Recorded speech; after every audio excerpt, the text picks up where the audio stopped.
Dive in, introduce the wonderful panelists that we have with us today. It's our pleasure to welcome Dr. Bonny Norton. Dr. Bonny Norton is a University Killam Professor and Distinguished University Scholar in the Department of Language and Literacy Education at UBC.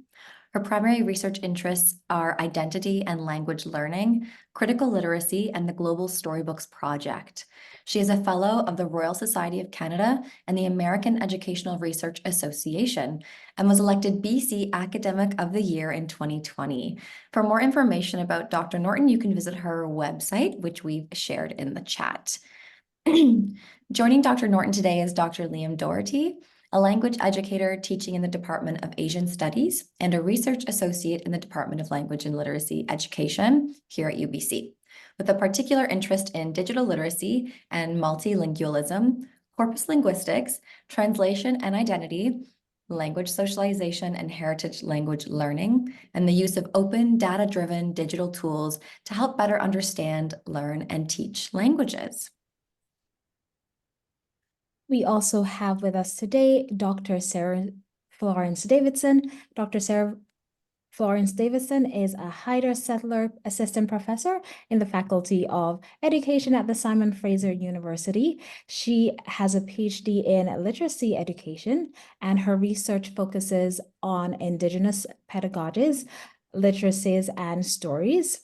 With her father, she is the co-author of Potlatch as Pedagogy, Learning Through Ceremony and Scata Stories, a picture book series which is based on family stories and highlights Indigenous pedagogies and intergenerational learning. We also have with us today Dr. Elin Kelsey. Dr. Kelsey is a best-selling and award-winning author, speaker, and thought leader for evidence-based hope and climate justice solutions movement. Dr. Kelsey's influence can be seen through the popularity of her book, Hope Matters: Why Changing the Way We Think is Critical for Solving the Environmental Crisis. And in the hopeful solutions focus of her clients, including the Monterey Bay Aquarium. She co-created the viral social campaign #OceanOptimism and is a podcast host, film writer, and exhibit creator. Dr. Kelsey is an adjunct faculty member of the University of Victoria's School of Environmental Studies and Western Washington's University School of Environment. In 2020, she created an international network of researchers and practitioners working with the emerging academic discipline of climate emotions.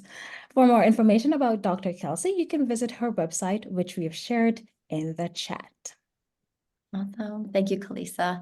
So in today's session, we'll ask each of our panelists to take a few minutes to share their viewpoints about the topic of climate change and climate justice and storytelling, after which we'll open the floor for a general discussion and any questions you might have for our panelists about this topic. You are welcome and absolutely encouraged to post comments or questions in the chat at any time. And so with that, we will stop sharing our screen and pass it over first to Dr. Sara Florence Davidson to share a bit more about her work and perspectives on the topic of storytelling and climate justice. Thank you so much, Dr. Davidson, and welcome. Oh, I pushed the wrong button. There we go. And here we go. So folks can see. Wonderful. So good morning, good afternoon. My name is Sara Florence Davidson. My Haida name is Anjak Gusanblans, which means killer whale woman with the dawn. My father is of Haida ancestry and belongs to the Chaw clan, which is an eagle clan from Haida territory. My mother identifies as a colonizer. Her name is Susan Davidson, and she's an organic farmer. And she was adopted into the Yakut clan, Yakut clan, which is a Raven clan on Haida Gwaii.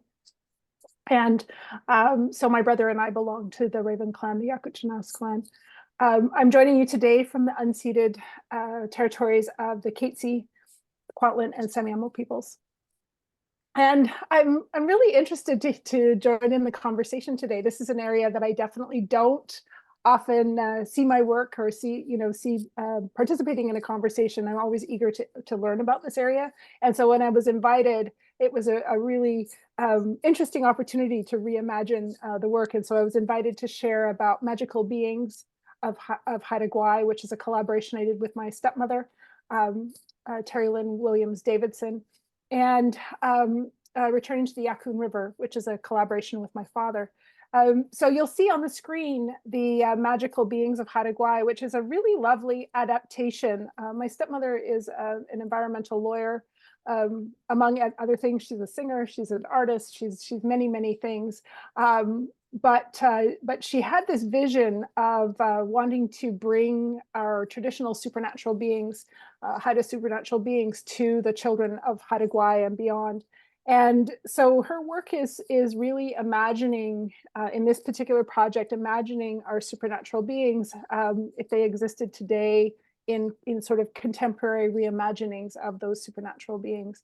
And so she began with a book which may be of interest to folks. It's a more adult-focused book called Out of Concealment, where she embodied the supernatural beings of Haida Gwaii, the female supernatural beings of Haida Gwaii, and then inspired by her grandchildren, wanted to reimagine these as for a younger audience. And so she saw her grandchildren really excited about Disney characters, and so she invited me to collaborate with her to create this book called Magical Beings of Haida Gwaii, and work with some of those supernatural beings whose stories connected with a younger audience. And so you'll see here Cedar Sister, and the idea being, for my sort of take on it, or my interpretation is this idea of recognizing the human in the environment and in the forest in this case, and that idea of building relationships with humanity and recognizing all of the different beings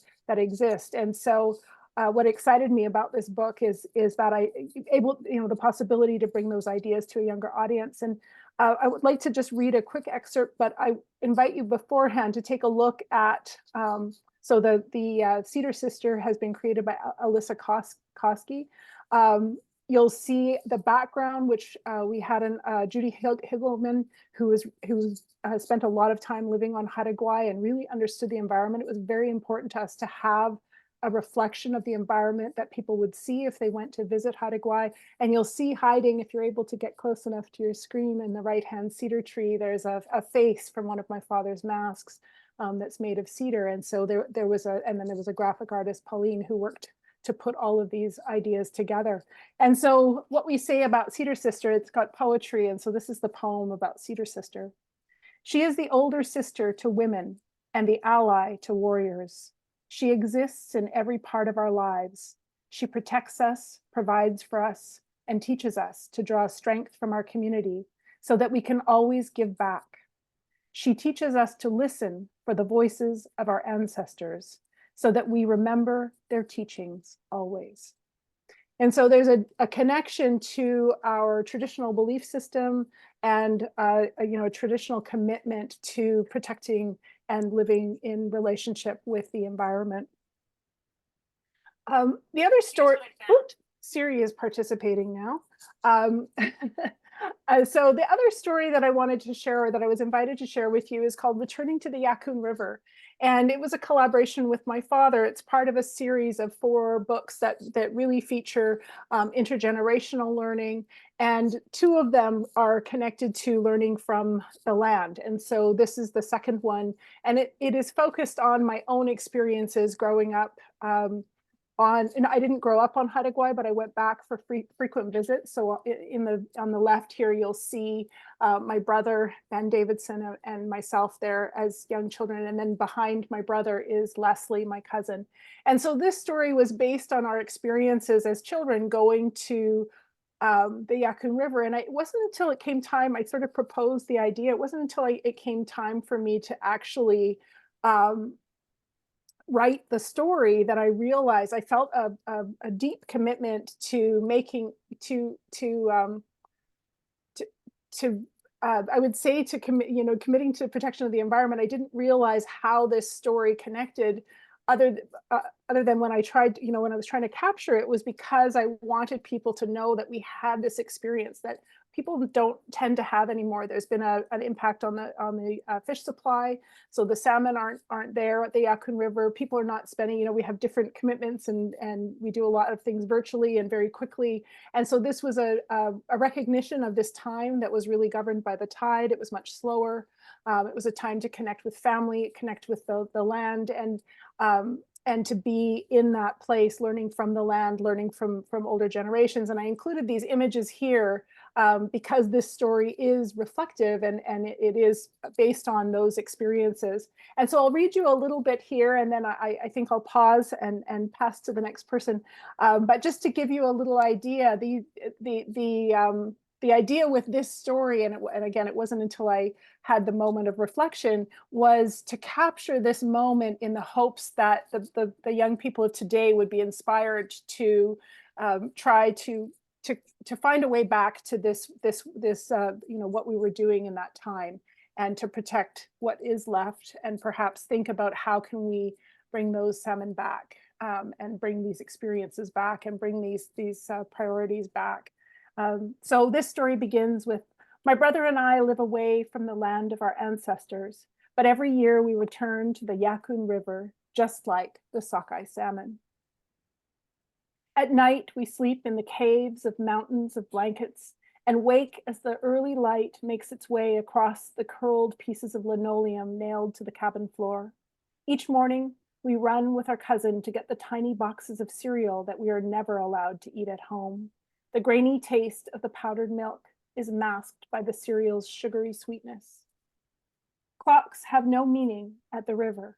Instead, we follow the coming and going of the tides.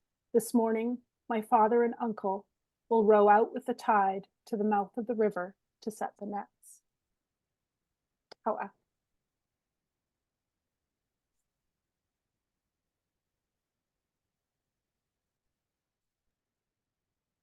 Thank you so much, Dr. Davidson, for sharing. Next, we'd like to invite Dr. Kelsey to share a bit more about her storytelling and climate justice authorship. Dr. Kelsey. Thank you so much. And I will just share my screen and say thank you to Sara. That was wonderful. It's always so hard to move from where you are, that was a lot there. Thank you. Is that coming up here? Let's see if I close this and then just the slideshow. Is that showing for people? I think it's just loading. Yes, that shows. Great. Thank you so much. And I would like to say too how fortunate I feel to be on the unceded territories of the Lekwungen speaking peoples. I'm joining you today. And these are some of the picture books that I've been involved in creating with the wonderful illustrator Soyeon Kim, who's a Korean-Canadian wonderful illustrator who all of her work is done in these incredible dioramas. So she makes these wooden frames that have these long filaments that hang down, and then she hand draws and paints and often dries flowers and things and hangs them. And then the photos for the illustrations are taken almost like a theater set. So I just wanted to mention that. So I think the position I wanted to talk about today is that we see this rising really discipline now of looking at climate emotions. We recognize that the way we feel about what's happening around climate justice has a tremendous impact on how we engage with these critical issues of our time. And so there are now many researchers all over the world who are doing studies, including studies like this one, that try to look at how prevalent are feelings of eco-anxiety, so real concerns about the state of the planet, our future, those kinds of things. And what we see is very high levels amongst young people, even very young people, around this feeling of not only are they worried that the planet is being ruined, but fatalistically feeling that it's almost predestined that way now, that it's going from bad to worse. And then really strong feelings of betrayal, institutional betrayal, to be in these kinds of positions. So I think that's a very important lens to realize that as we're coming into these questions of our relationship to the greater than human world, it's often from this perspective.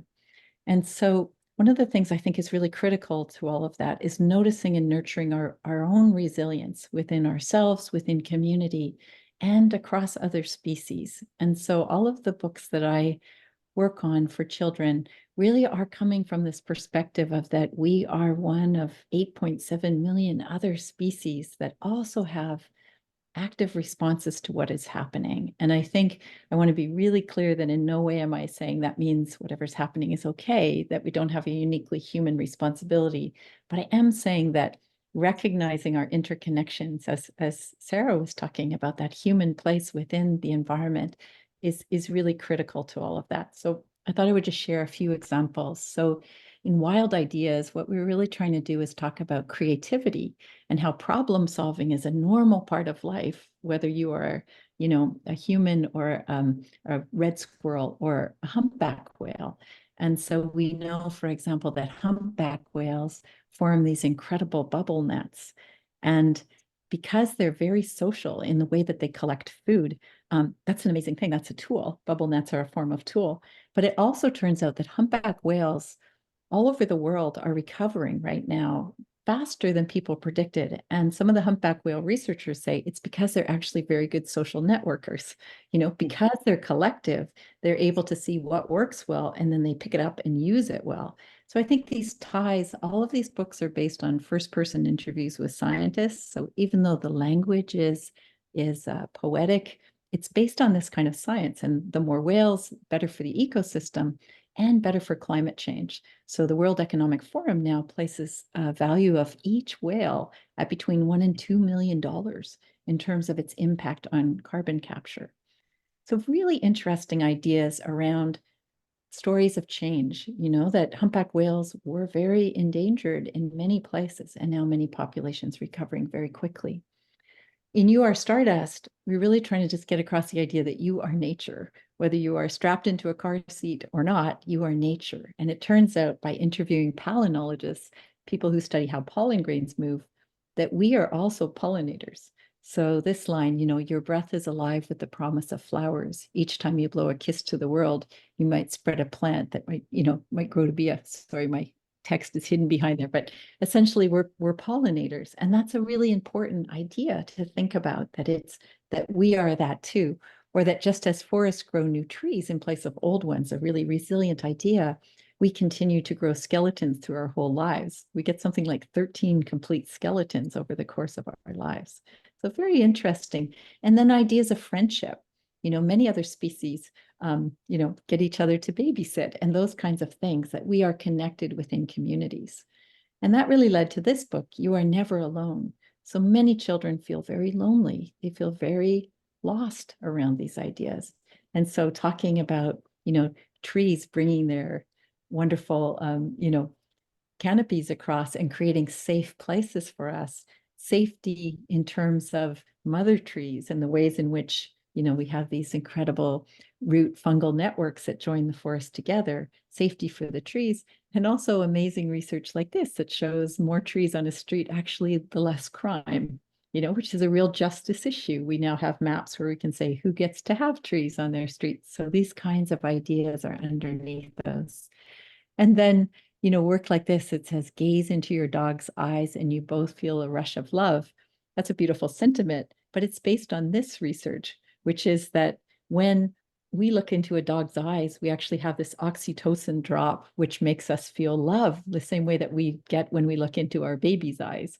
And these wonderful Japanese researchers found that the dogs have the same experience. When they look into our eyes, they get an oxytocin rush. So we really do gaze into each other's eyes and have a rush of love.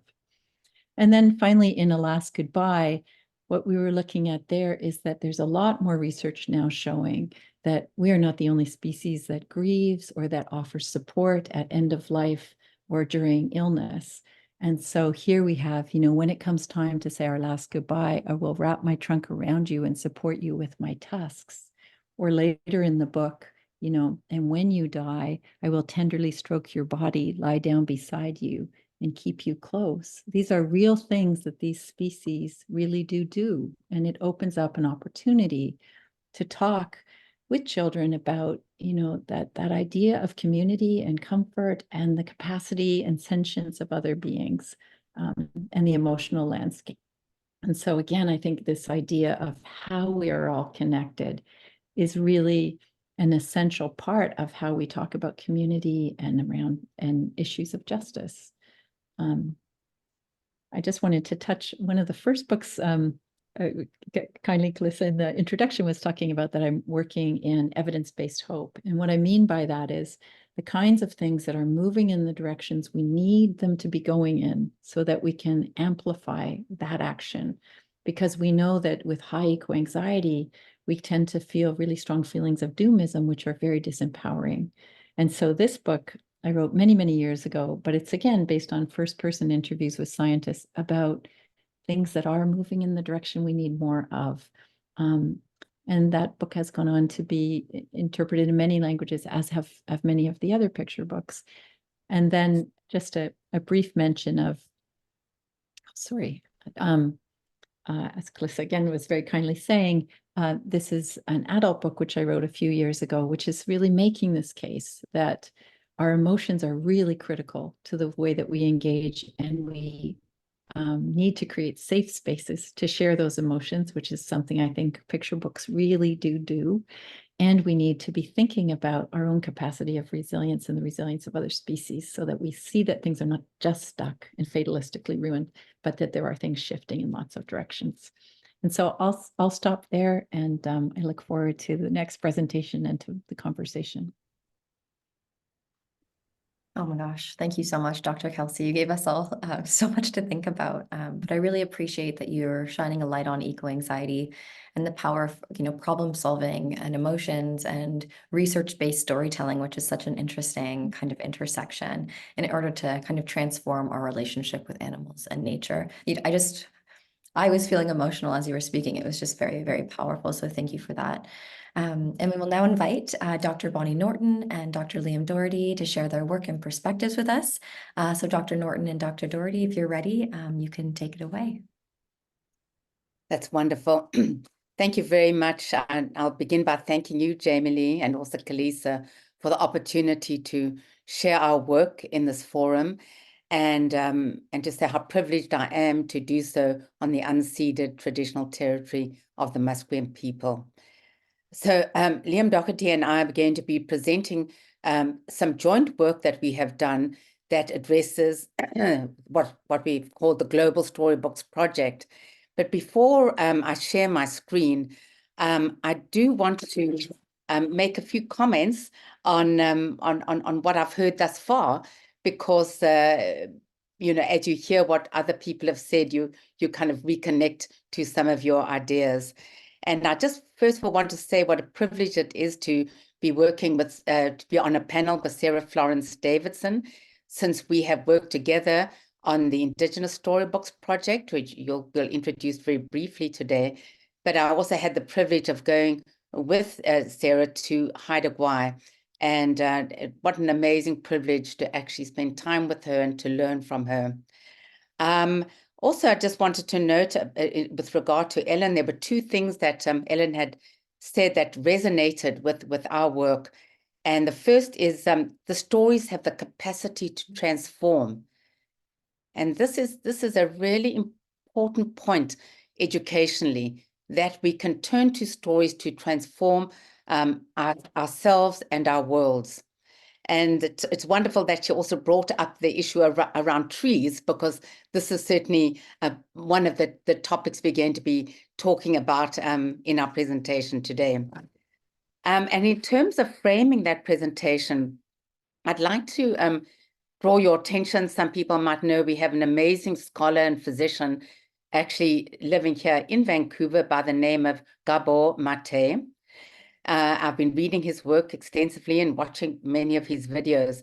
And one of the books that I recently read of his was called The Myth of Normal. And I'd just like to read just very briefly a little one of his summary comments that he has made. He says, "We are blessed with a momentous opportunity, shedding toxic myths of disconnection from ourselves, from one another, and from the planet. we can bring what is normal and what is natural bit by bit closer together. It is a task for the ages, one that can redeem the past, inspire the present, and point to a brighter, healthier future.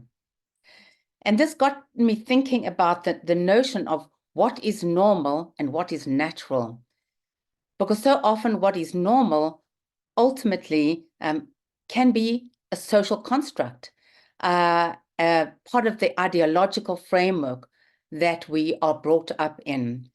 And how can we shed toxic myths of disconnection from ourselves, from one another, and from the planet? And what I'd like to do is to share my screen now and share with you the work that we've been doing on the Global Storybooks Project. And then after I've done an introduction, I'm going to pass on to Liam, who's going to speak in depth about one of the stories that we've chosen to share. So I'm going to share my screen and pull this up over here. So this is the Global Storybooks Project that was initially inspired by a project called the African Storybook Project, which is a free, open access, freely available project of stories that are shared not only in the African context, but worldwide.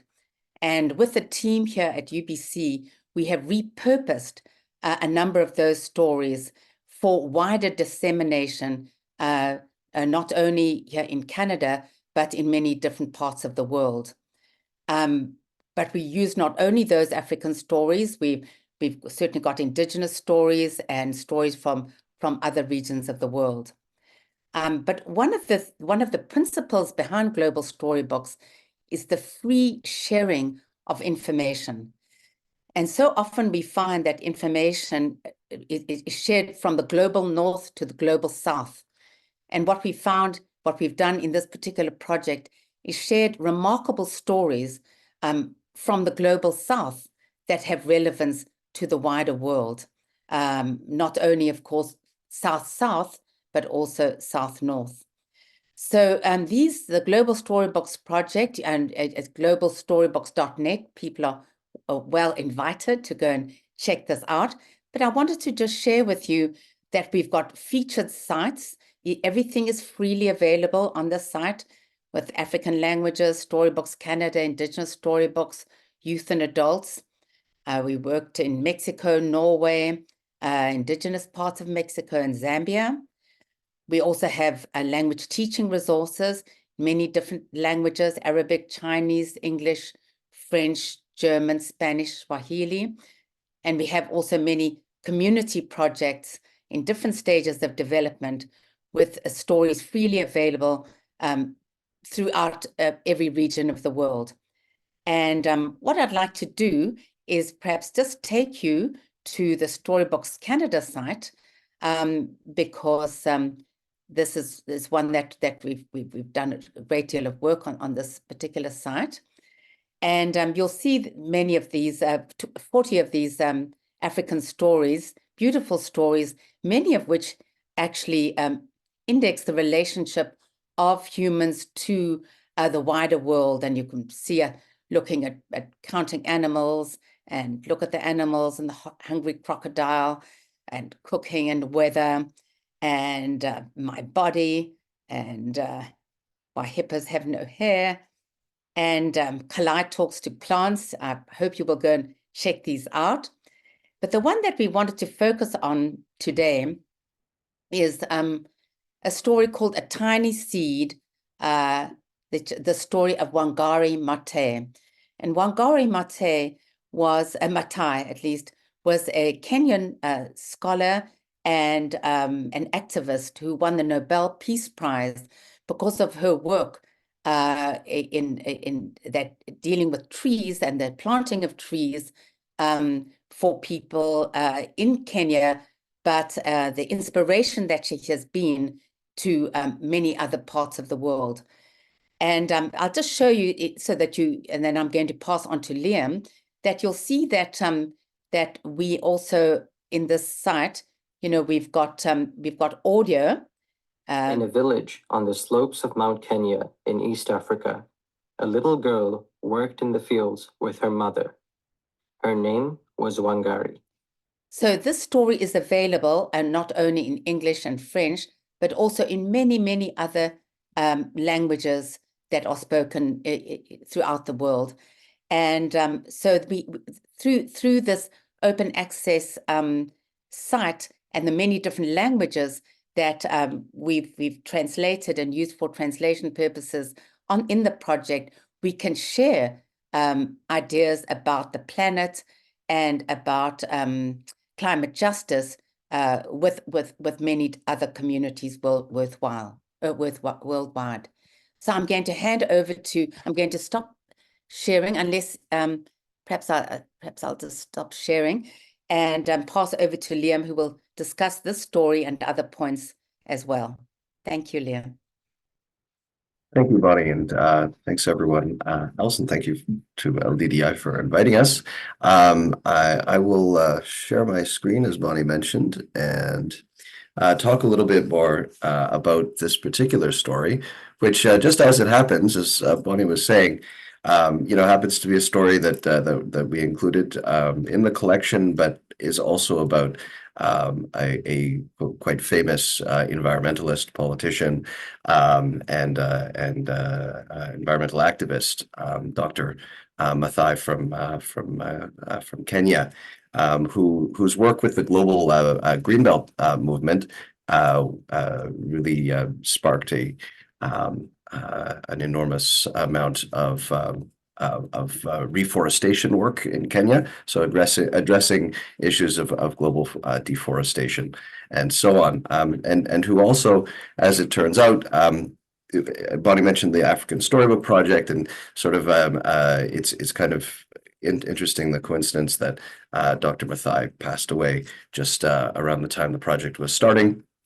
And so it's fitting that the story is included to memorialize her work.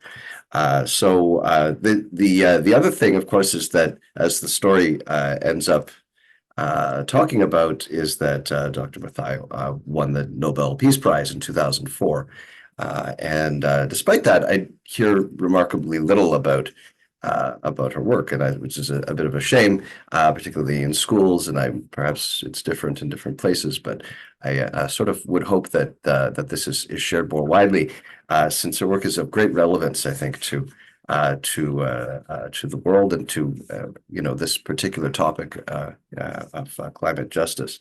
There's a point in this story, which I'll just skip forward to, where Dr. Maathai goes to the United States as part of the Kennedy Airlift, where Kenyan scholars went to study in the United States, and pursues further education there. And then when she's finished studying, she comes back to Kenya, and then sees how sort of this large-scale farming has done a lot of damage to the land. People don't have wood for fires, and it's created a lot of environmental and economic hardship. So what she does is she starts to plant trees, and this is the core of the Greenbelt movement. Is that everyday people take seeds and sell them, and then plant the trees and then sell trees for money, and then as they're as a result of this process, you get this reforestation that happens as well. And this is the core of her work. And so over time, large parts of Kenya were reforested as a result. It's very inspiring, and this is the work that was in great part responsible for her getting the 2004 Nobel Peace Prize. So I think it's important that these kinds of stories, which this is a story which is known widely in Kenya. It's extremely, Dr. Maathai's work is well known, in many places, and after getting the Peace Prize, also globally, but also, like I was saying, I feel like insufficiently recognized, particularly in the global north. And so this is an opportunity, this platform, apart from providing free, open educational resources, which is where I kind of came into the project, is an interest in free resources for education. But apart from that, it's also, as Bonnie was saying, a way of challenging the sort of norms of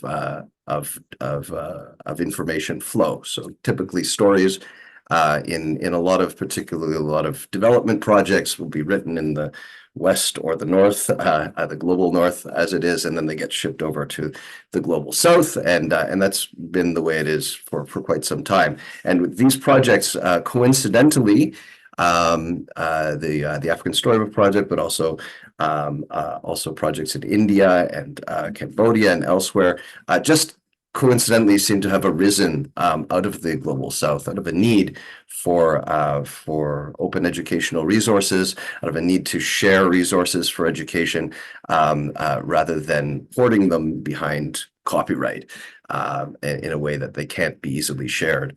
So a lot of these have come out of that milieu, of that kind of a background, and it's kind of interesting because at this point, because we are sharing, we've created a platform where these stories can be shared. The end result is that information is flowing, and stories are flowing slowly back the other direction. So children in the global North have the opportunity to read stories from the global South, and I think that's really quite special about this project. It's also expanded over time. As Bonnie was saying, there's quite a few sites now in different places, different regions, responding to different kinds of needs. Recently, I've been working on a project in the EU where we've been working with refugees, immigrants in the EU, and apart from the language learning component, there's also sharing their perspectives on migration. So that's quite interesting. But I think what is perhaps more relevant is a project that is currently going on in Mexico. So it's called WITSI, which I think is an extraordinarily special kind of a project, and I think is has some relevance to what we're discussing today. WITSI is a project that stemmed from an earlier effort that was made to translate the stories from the African Story Project into Mexican indigenous languages, and that was called Storybooks Mexico. So it was what Bonnie was referring to as a sort of South-South information flow. So stories beginning in the global South and then being translated into other languages from the global South. And that was quite successful on its own. But I have to credit Dr. Davidson, who I worked with on the Indigenous Storybooks project, because, as I said, my entry point into this project, into this kind of work, is from the standpoint of sharing stories freely. So stories as information being shared as freely as possible, and making this technological kind of using the technological affordances that are available in order to do so. But Dr. Davidson, after working with Dr. Davidson, I sort of, became aware of the importance of such things as where are the stories from? So not just as information, sort of autonomous units of information, but also the importance of being aware of where are the stories from and who is telling the story. And so a lot of the ongoing and future work, I think, is kind of about taking these stories and finding ways of enabling people to tell their own local stories, rather than just the translation part of translating other people's stories. So this WITSI project is entirely about it is entirely sort of it has been started by, I should say, the indigenous speakers of indigenous languages in Mexico, who desire to tell their own stories. All of the stories have been written by them. They've been illustrated by them. The illustrations, as you can see, are coming in slowly. We've just received these illustrations, which I'll share with you in this particular story. And they've written their stories in their own languages for the purpose of specifically of sharing them with other speakers of other Mexican languages. So the stories are written in, for instance, Nahuatl, and they'll be translated into Yucatan Maya, for example. It's a really extraordinary process. And as a result of this, we get to hear, or we get to see, I guess, a sort of phenomenon, which people are probably familiar with, the idea of that at this point, I think most people have heard Chimamanda Adichie's point about the danger of a single story, and sort of expanding that. And so you sort of hear local stories where you get to hear more than just that one story. You get to hear local perspectives on issues such as climate change. And so just call attention to this story, which is very recently beautifully illustrated about how the rabbit got to the moon, and which has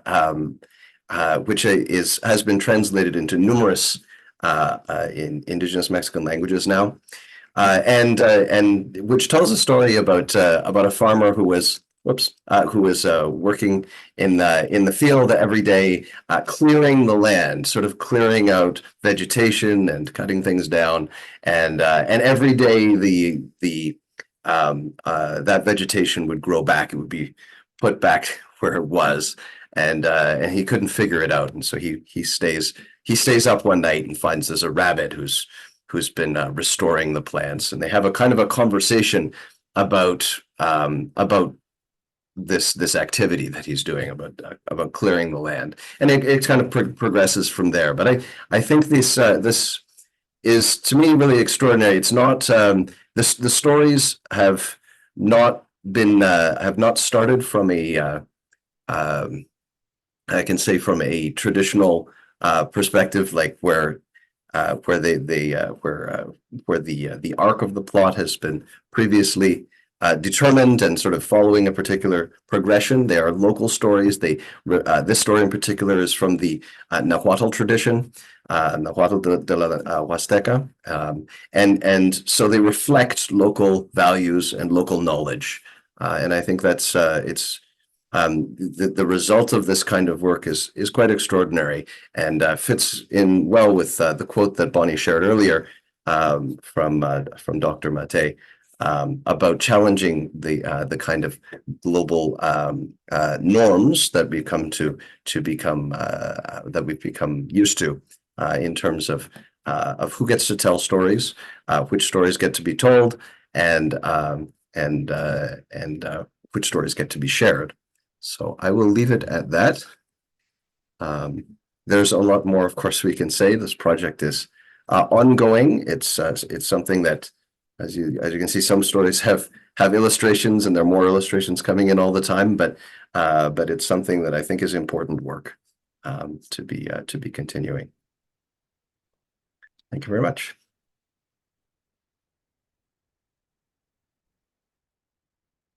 Thank you so much to each of our wonderful panelists for sharing your unique perspectives and approaches to storytelling and to climate justice. Your discussions so far, and we are looking forward to more, have been very relevant and enlightening, and have brought forth plenty and new and transformational ideas and approaches to climate justice that certainly are expanding our thinking about how to heal our planet. And now we'll invite everyone to ask questions or to add to the conversation as you see fit. And as always, if you'd prefer to use our chat, please feel free to do so. We're going to keep an eye on it. Otherwise, feel free to turn on your microphone and you can ask your questions to the panelists.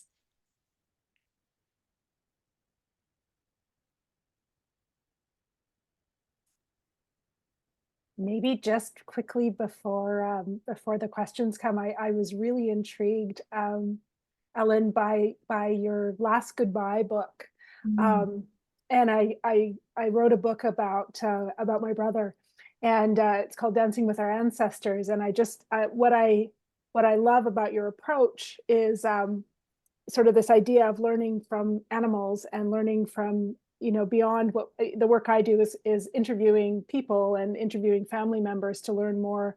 But I saw some really interesting intersections between that idea of what we can learn from cultural knowledge, what we can learn from the animals, and what we can learn from our ancestors about, I would say, the continuation of our journeys.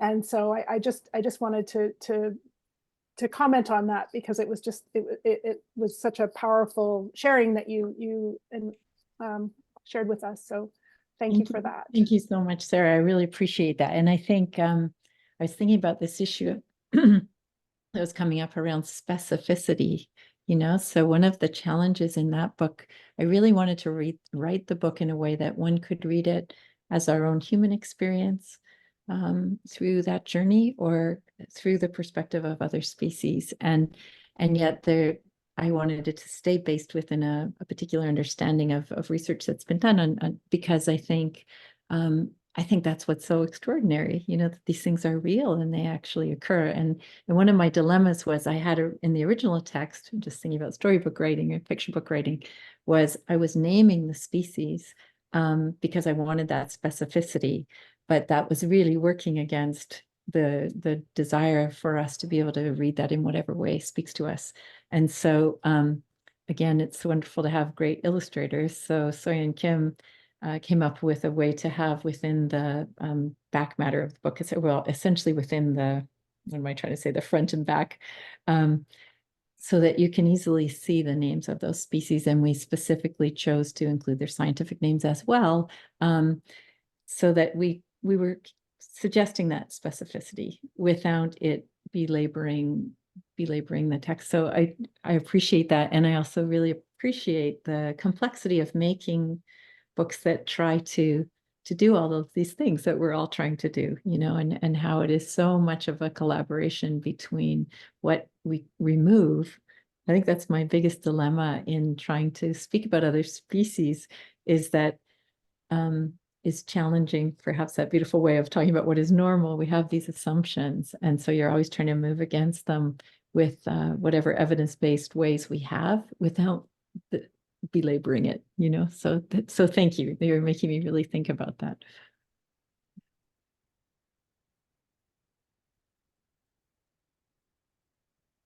Okay, and so while we monitor the chat for any questions, we have thought of some questions, and so there is a question at the forefront of our minds as to, and so I'll just put the question forth.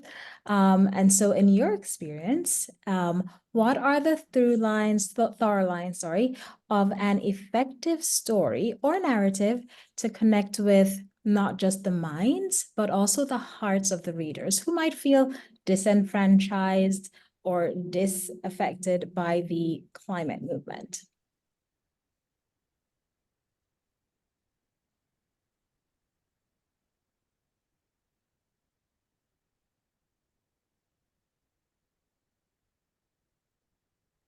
I'll speak very quickly. Okay.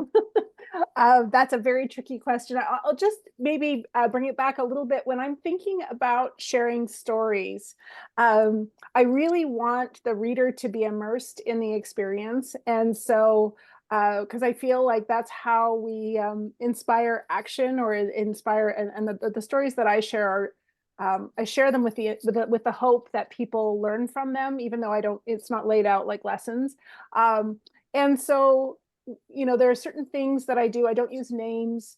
Janine Gibbons was the illustrator for the Skata story series, and she did an incredible job. She works with photographs to really immerse somebody. And it was really important to us with the illustrators, particularly of the stories that are connected to place, that the colors that they'd spent time in the place to really understand the color palette, to understand what the land looks like in a particular place, so that people had this opportunity, even though they may not have the chance to go to Haida territory, but to really connect with it and build a relationship with that.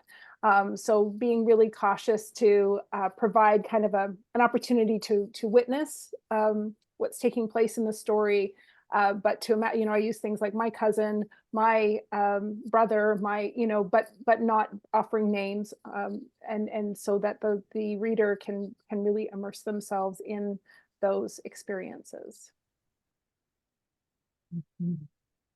Well, perhaps I could jump in and also say, since we are working from within a faculty of education, I think the role of the teacher can be really crucial in scaffolding stories and showing ways in which stories can be linked to minds and hearts and context and place. And what I think is so wonderful about the stories that have been shared today is that I want to go straight back into my classrooms with these stories. And to share, I know I've got Sarah's wonderful Haida book downstairs that I read to children who visit me in my home, but how I can share those, you know, with students and student teachers as well. I think we have a unique opportunity to work with our teachers and our student teachers to leverage these stories for the next generation. So I'm very thankful for the fact that we do have these wonderful stories that can be used within our classrooms and our communities. Mm-hmm. I'm really thinking too that this idea of attachment to place, you know, we are of places. And I feel like that is really coming through beautifully in your work, Sara, as you were sharing, you know, returning to this river. And I think these, such an important part of the way we navigate our emotions around climate justice is recognizing that we are never alone in any of this, you know, that we are connected to the land, we are connected to all of these different ways, other species. You know, I always just say I'm only breathing because there are some wonderful plants in the ocean, you know, that's a really strong connection. And so I think that all of the books that we shared are coming from that perspective. And then I think there's this solutions orientation or transformational quality to these, like taking that we're not stuck in a time, you know, and we can both share the difficulties of the times we're in, and we can look at a broader space of time. So whether that's taking us back through a history of abundance, and then with the promise of where we wish to be also heading, you know, I think that the longer timeline is a bigger part, or the diversification of species, or the number of different voices that we're hearing, and the diversity of story making. And I think one of the exciting things I'm witnessing right now is as science is diversifying a little bit more than it has been, perhaps our understanding of other species is diversifying. So I recently learned that, you know, we used to think that only male songbirds sing and they would attract the females to come, and that's how that breeding process would work. Well, turns out, you know, the vast majority of female songbirds also sing, you know, and that research only came forward as a result of some gender diversity in scientists looking at that very question. So there's transformation in the way we understand other species that is also part of what finds its way into the work we do, in addition to the transformation and diversity of all kinds of understanding.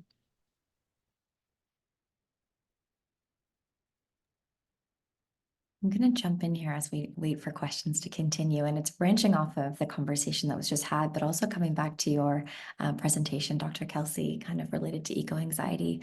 And I'm wondering kind of how you navigate that balance in storytelling that kind of focuses on offering solutions and action rather than emphasizing those kind of doom and gloom narratives that we often hear on the news and in social media.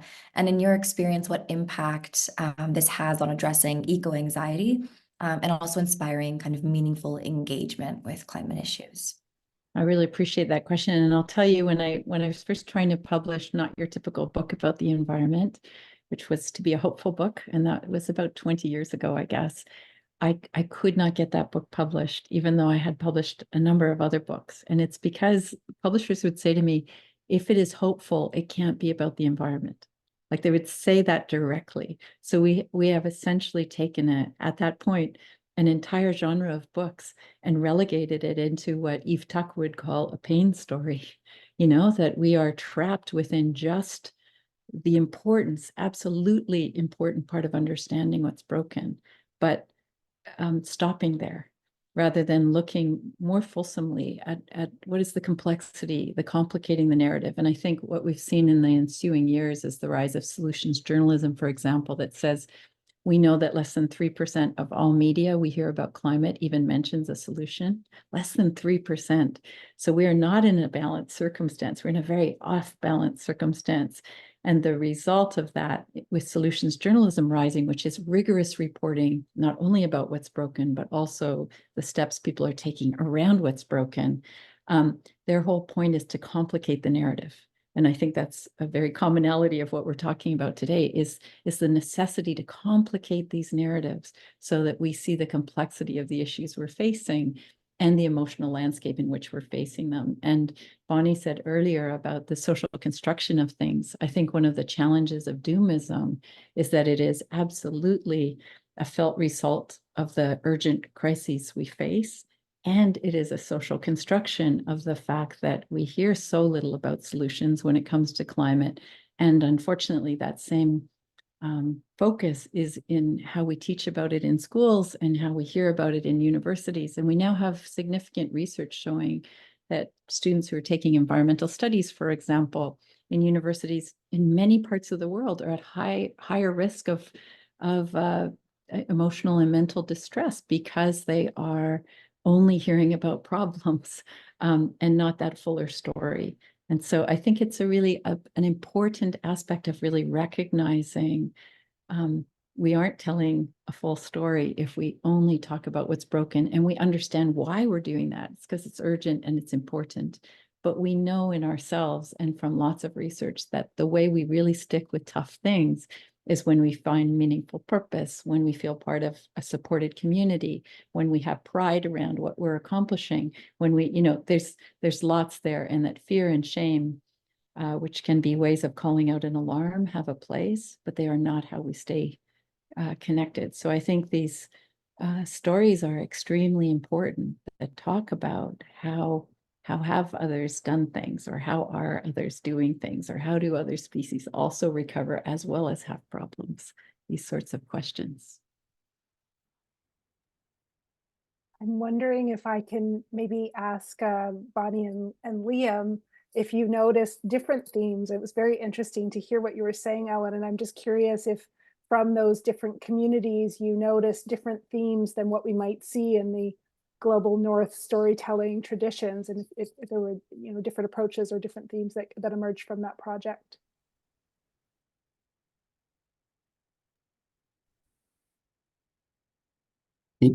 Oh, there we are. Bonnie, did you want us to talk to this, or because I find it fascinating. I mean, like, just from a narratology kind of perspective, I think the working with these stories from all over the place has made it clear how constructed, I guess, my idea of what a story was, and how artificial or arbitrary,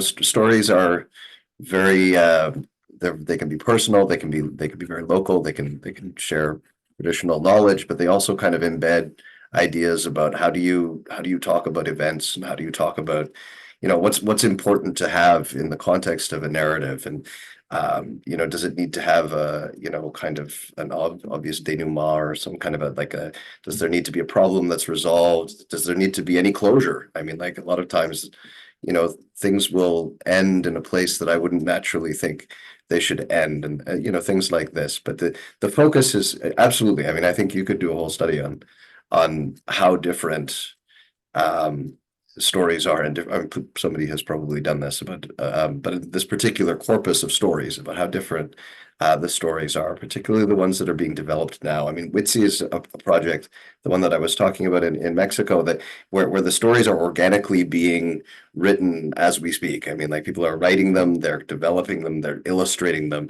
by hand, right? And so it's the whole process of writing stories is laid bare. It's different than working with already existing stories, because you see how you kind of see how everything is made, really. I mean, and it's a lot of work. It's a lot of work to kind of try and convey the message that you want to convey. They're specifically trying to convey traditional knowledge. A lot of these are stories that have been passed on, and they want to share them specifically, through a tradition of storytelling.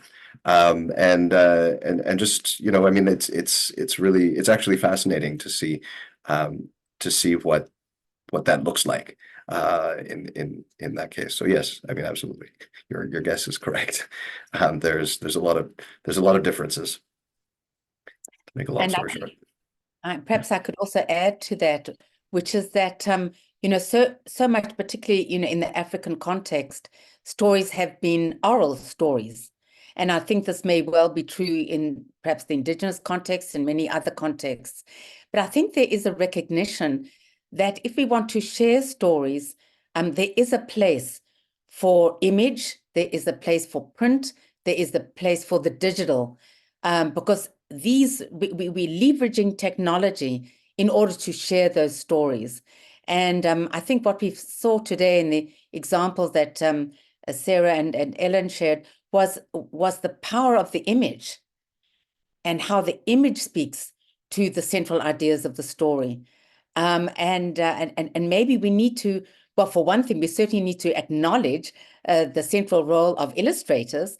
Quite often illustrators aren't adequately acknowledged for the work that they do, but also to look at the relationship between sound and image and print and digital, to see these as all important for meaning making. So I think the future is exciting, because I think technology is at a stage where we can think both locally and globally, as I think we've seen demonstrated today. Thank you. That's a good point. I just wanted to say since you brought it up, Bonnie, that's actually an incredibly important point, that these are oral stories, and I just should highlight that in most of in the case of most of the languages that are being translated in the WITSI project, these are languages where there may be no written information whatsoever. So these are in some cases the only written information that is being developed, and so the stories are at the bottom of each story. It kind of clearly says, based on the oral tradition of, for instance, the story just saw that the Nahuatl Huasteca people. So it's a very specific kind of an origin to the story, but it's also there's something to be said about the transition from oral to written, and it's not necessarily neutral.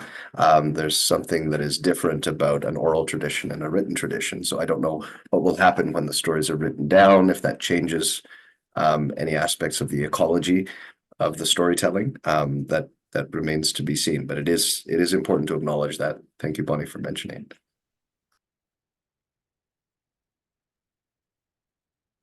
And thank you, Dr. Norton, for mentioning technology, because our next question really interweaves with where we were hoping to highlight this technology piece. So with the upsurge in children's use and engagement with technology, what storytelling or sharing methods do you employ to invite your readers to feel more connected to the environment and part of nature?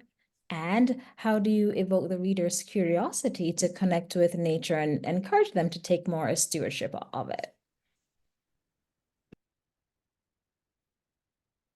Well, perhaps I could jump in there, because I'm so excited by the possibilities of technology, and I'll just perhaps mention just one thing, perhaps two. One being that in our project,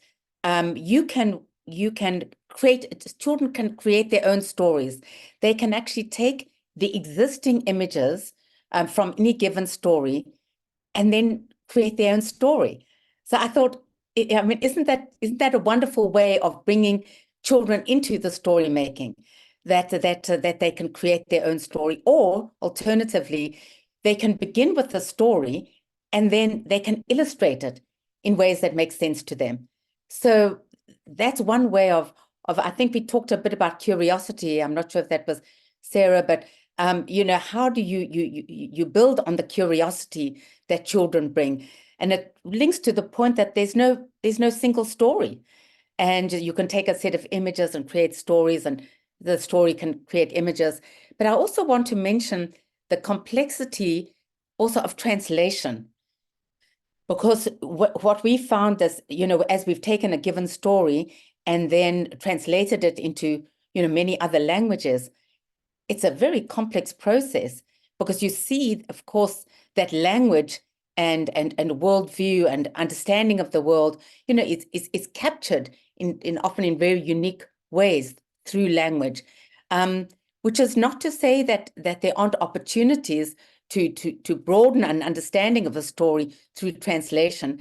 But I'd love to know what the other panelists think about translation potentially as a viable way through which we can share stories more broadly.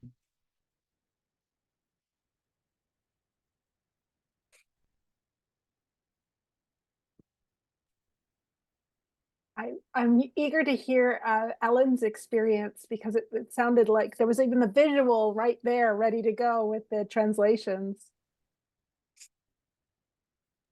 Oh, Dr. Kelsey, you're muted. So sorry. Thank you. I will just say right now, I'm working on an interesting project that is challenging me around all of what we're talking about, which is Panu Pikala, who's a Finnish researcher, has created the first academic model of a phase model of eco-anxiety. And so this lives in an academic journal as a, you know, an important way for us to understand something that is affecting, you know, 3 out of 4 young people, you know, like there's a very high levels of youth feeling that way in the largest international survey to date. And Ellen Field has seen very similar things across Canada. So, you know, these are big issues. So we've been trying to figure out, how do we translate that into a short, shareable, freely shareable video clip, you know, that is not the model, the academic model, but is essentially the felt experience of it, and from what someone might be able to move from that in a way that could be helpful to them in terms of meaningful coping. And I have found it's so hard as a writer, right? I mean, I really think always about words. I'm always thinking about words. And for the short shareable film about eco-anxiety, it's not about the words. It's about the feeling. It's about how does video translate feeling? That is completely different than my orientation, which is a person thinking about text, or words, not even text, but spoken words even. And so I find these questions of translation, and I know we could be speaking about language translation, but I mean, even translation between media is so personally so challenging. And now we are working, I'm very happy to say, with Spotted Fawn Productions, which is an Indigenous-led film production company, who will translate you know, the vision I was thinking yet again through collaboration. You know, what emerges will be completely different. In the best possible way. That's what collaboration should be. But I just find I'm often really aware of my own deficits. You know, like my orientation. I like listening to films. You know, so I am really a person who needs to recognize that and then say the only way I can approach that then is through collaboration and real collaboration. You know, which is, I guess, also a picture book should be and can be that as well. Sarah, did you have thoughts you wanted to add? No, I actually was intrigued by the initial question. I don't know, is it okay to go back there? But just because I've been working with an organization called Connected North to do readings of my books, and so connecting to digital, it's been quite an interesting experience to be able to connect with Haida children through this digital means, and to do share these Haida stories with Haida children. And I wouldn't have had that opportunity without the technology. And a particularly lovely story for me was, I was sharing actually this returning to the Yaccoon River with a group of students, and they know the Yaccoon River. They've been there, they've traveled there. And so to hear a story, I hope was kind of a really neat experience for them. But there's a little part in the book where I mentioned that my father used to sing Haida songs to my brother and I before we went to sleep. And the students wanted to know what song, what song was sung. And I found myself, telling them which song, and they would, oh yeah, we know that song, or I'd sing a little part. And eventually it led to this experience of singing to the students, and they got up and danced, just spontaneously dancing. And I think a lot of what I do is try to think about those relationships. How do we build those relationships? How do we sustain those relationships? Because I find that it's through those relationships that we see our, the humanity in one another. And I think that's how we move forward. And I think I really love what you shared, Ellen, about, with the animals, and what I appreciate about the Storybooks projects is, we have this opportunity to share these stories and to see one another's humanity and that building of those relationships. And I think when we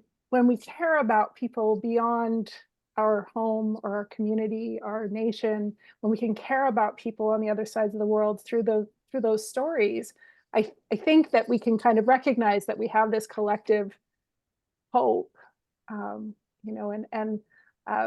I'm excited about, I used to be very anti-digital, and so I'm excited about the possibilities to do that work in these digital spaces. Yeah, one of the projects I'm involved in, which I feel like is doing that, is I realize that the number one way most people under the age of 25 hear about climate is through social media. And so when we really look at that becomes an area we must spend time in. And so we've been doing intergenerational collaborations with Queer Brown Vegan, because they're a very important climate influencer. And so talking about how do we bring evidence-based hope perspectives to the work of climate influencers in ways that are relevant to themselves and the people who are following them, that becomes really useful and work, again, we can't do by ourselves. So I think it's, from my perspective, it is all about intergenerational collaborations or interspecies collaborations, or and then thinking about how best to do that in whatever is the digital space in which we're occupying. And I know I'm at my weakest when it's me imagining. I remember just learning very recently, and this is very embarrassing, but when I think about something on TikTok, I think about, what would I make to put on there? And, what Queer Brown Vegan has helped me to see is, no, it's an invitation. You invite someone to stitch this, and you, in fact, do your thing, and then it's an invitation. That's a completely different way of story making, which has a tremendous value, and I'm really interested in. But my own biases would come with a curated idea of story, which is more what a storybook is. We make an idea and tell it, rather than I tell a story and invite somebody else. So I think there's so much going on in that translation that is really important and can only be accessed really by diversification of voices and working collaboratively. Thank you all so much. I'm noticing a question in the chat that I'll read out loud from Dr. Natasha Voshkik. And she's wondering, as you are working within or in collaboration with different cultures and different age audience, can you see the difference in levels of anxiety in relation to climate change? In other words, do you see your audience anxious, disengaged with the whole topic, or passionately taking action? What do you think their general feeling depends on? And the questions in the chat, I know that's quite wordy. You need to take a second and review it. I might speak to that, and then I would welcome. But so I think what's really interesting around that is we know there's very, very high levels of eco-anxiety, and those are felt. The group most studied is youth under the age of 25, but we know from other research that it extends across multiple ages. So not only are you dealing with it for the person themselves, but perhaps their family members who are concerned about them, or their teachers, and there's a lot of very interesting work around not being able to name or talk about it because we're trying to make it less so. And then I think we have this issue of institutional betrayal that I mentioned, or intergenerational betrayal, lots of kinds of betrayals. And so then what tends to present itself is cynicism and skepticism and apathy. These come to the fore. And we know that, for example, hope and anger are very activating emotions. When we're speaking about something that is unjust, we are much more likely to feel angry, and that is very activating and appropriately so. So these should not be pathologized emotions. They are the emotions we have. However, we have a real issue of despair, doomism, and helplessness, which is very deactivating. We find it hard to be creative, hard to reach out to others, hard to express ourselves when we feel those things. And so, yes, that's very, very, very present. And I think one of the big challenges is when someone is really disengaged because they super care about something, it can look like they don't care at all. And then we tend to get a response, which is to up the information of how bad something is. And all you're really doing is creating a cycle of disempowerment in doing that. And that's why I think there's a real social construction around doomism that is not only how we feel about the real issue, but also, the way in which we talk about it and tend to focus so much on the problems themselves only and not tell the more fulsome story. Perhaps I could just add to that, the issue around, concern and anxiety around climate issues, that these are clearly also connected to the wider social problems in the world, inequities between the global north and global south, who controls United Nations, who controls the International Court of Justice, what roles do different regions of the world or different countries have in relation to these wide scale. We've got these institutions. I found it very interesting, Elin, that you talk about institutional betrayal. What about institutions, global institutions like the United Nations, like the Security Council, like the General Assembly? What is happening with these institutions that are in place to protect our world? So, I do think we have to see climate in relation to those institutions as well, and possibly, the concern that these institutions are not meeting the needs, of both, the global south and the global north. Yeah. And again, I think why the importance of evidence-based hope is so important is that as we try to keep up to date with as things are shifting, the UN put into place 2 years ago a new body that is to look at the net zero pledges, for example, that have been made around climate, and then to hold accountable, what are those pledges, and then where are we on them? And there are now new formats through media that allow us to see net zero trackers, what pledges have been made, what progress has been made, those kinds of things on top of there. And so it's that all of it is in transition and has huge problems associated, and some areas that are moving in directions we need more of, and I think that kind of conversation becomes really important. And what I will say is, like, we know from demographic information globally, for youth under the age of 25, who are 42% of the world, it's the largest demographic on Earth. Climate justice is the dominant thing, because it's climate change, and just as you're saying, Bonnie, the systemic issues of injustice that rule the world.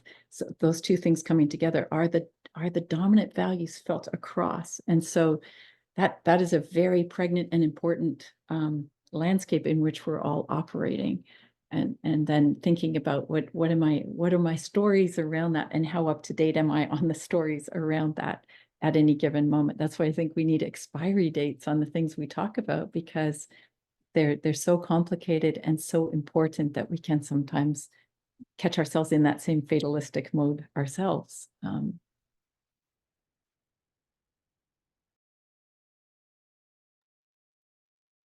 Thank you all so much. I have a question that's maybe taking us into a different direction. But as all of you were speaking, I was thinking about how each of you mentioned kind of elements of accessibility in terms of storytelling, and kind of in disconnected ways, but kind of obvious from my perspective. And even just thinking about the stories that I've read of yours, like all of the language is very accessible, I think, to a very diverse audience. But even the combination of like storytelling and music and dance that you had mentioned, Dr. Davidson, the importance of illustrations that have been mentioned over and over, the option to listen to audio versions of stories, which relates to Dr. Norton and Dr. Dohorty. I'm just curious, I guess, about your thinking in terms of accessibility of the stories that you write and how that comes into play. It's a very underdeveloped question, but just something I'm thinking about.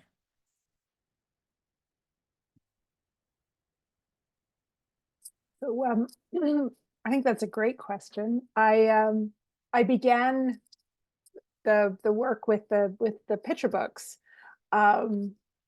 with the idea that there would be a lot of educators who had never had the opportunity to experience Indigenous pedagogies, that there would be children who were growing up in urban environments who maybe never had the experiences of learning on the land.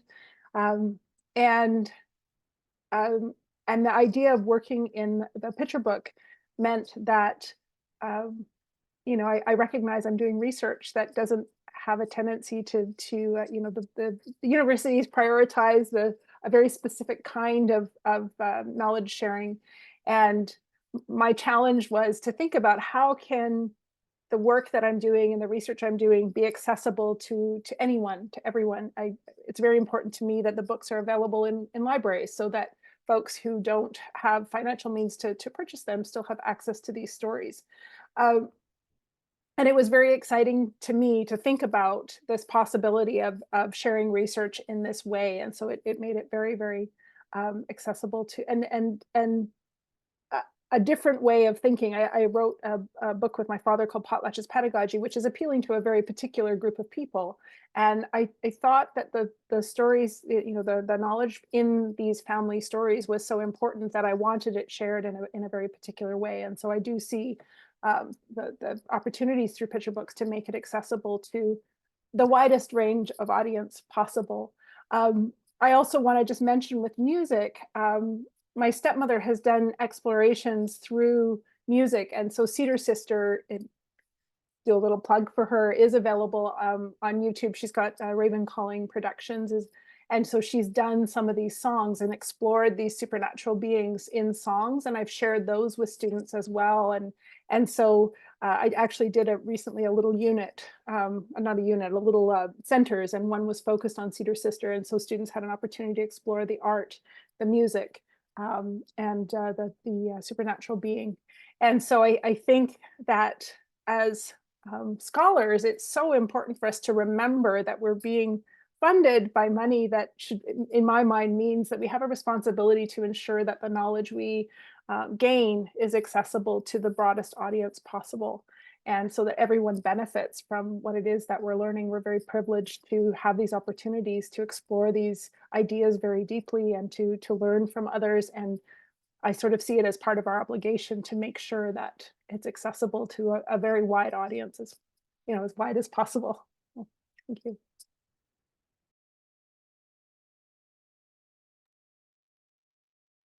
And it's nice to see that understanding of knowledge sharing is being formalized now increasingly around the world, right? For grants and funding and so on are increasingly being tied to making the material accessible, which is as it should be. I think I would agree with you.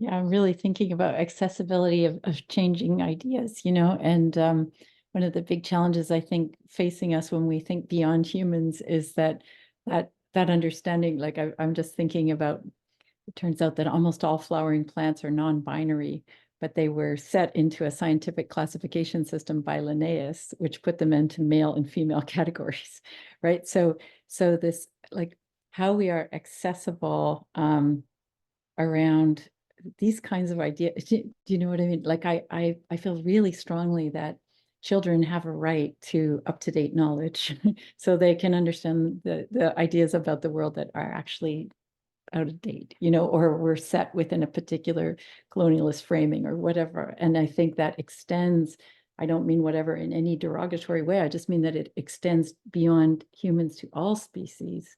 And that is one of our big challenges that I think sometimes when we're writing, we really need to be thinking all the time too, what is our understanding around any particular any of us within all of this, and making sure that we're thinking that fullest way from an ecosystem perspective, because that is the planet on which we live. It's a living planet, and so I get excited when I see the fulsomeness of, we think about all species, including ourselves, and the cultural diversity of other species, which is now really coming to the fore around our understanding of different whales, for example, have different species with different cultures within the same species. Same is true of wolves, same is true of many other animals. So, that to me becomes an accessibility question of how we access beyond the stories that we've been sitting with. And perhaps, as a complement to that is the view that that meaning is co-constructed. When people think about, is a story accessible, sometimes kids might say, well, what is the real meaning? Well, or what did the author intend? But meaning is co-constructed. So you bring your understanding, and there are new meanings that are constructed. And this is a valid way of reading stories. And I think that is quite liberating for children as well, and for young people, that they are part of the meaning making process. And I think that also leads to greater accessibility for them. Thank you.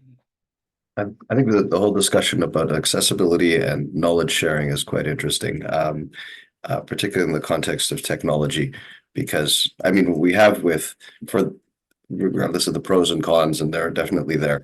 We have with the web a platform that is sort of designed for the free flow of information. It's one of the most efficient ways of sharing information. Once we've identified that we have information we want to share, it's a great place, in principle or in theory, to do it. But the reality that we have is that an enormous amount of work goes into preventing people from accessing information. And most of the work people do on the web now is about preventing people from accessing information. So the first thing, if you ask somebody to put their work online, the first set of problems you may need to deal with is, how can we prevent people from accessing this?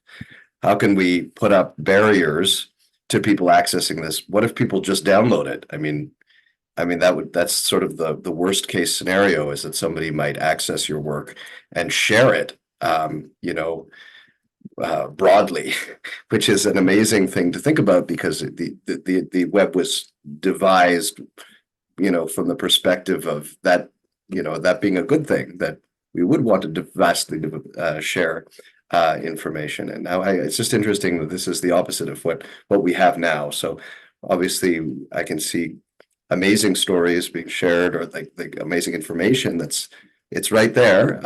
And it seems that all the tools that we have make it more difficult, hiding things behind login walls, or making it putting them in walled gardens where, owned by multinational corporations that try to hide the information as much as possible, or obfuscate it as much as possible. So I just wonder if we're thinking about accessibility, we sort of have all the tools to do that.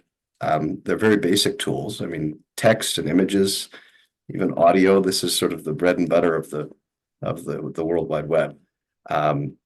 Maybe we need to think about removing some of the artificial barriers that we've created to sharing our work, academic work or story work, and others. So.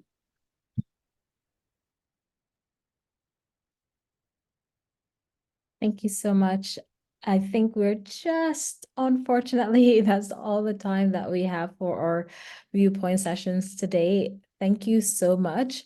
We'd like to, of course, extend our gratitude to our four incredible panelists, Dr. Norton, Dr. Dohorty, Dr. Davidson, and Dr. Kelsey. Thank you so much for your invaluable time and contributions to storytelling and climate justice, and for your wisdom and suggestions on how we can move forward and share stories in transformative ways and in powerful ways. And so we'd like to thank everyone here for joining the conversation today, and for your thoughtful questions and comments. And before we go, we'd like to invite you to complete a brief we'd like you to, if you'd like to know more about our LDDI, please connect with us on LinkedIn and email, or you can visit our website. And we have a brief summary in the chat that we'd like for you, if you have time, to complete. Once again, thank you for joining us, and we hope that you enjoy the rest of your day and weekend. It's Friday. Thank you, everyone. Thank you so much. Thank you. Thank you. Mhm.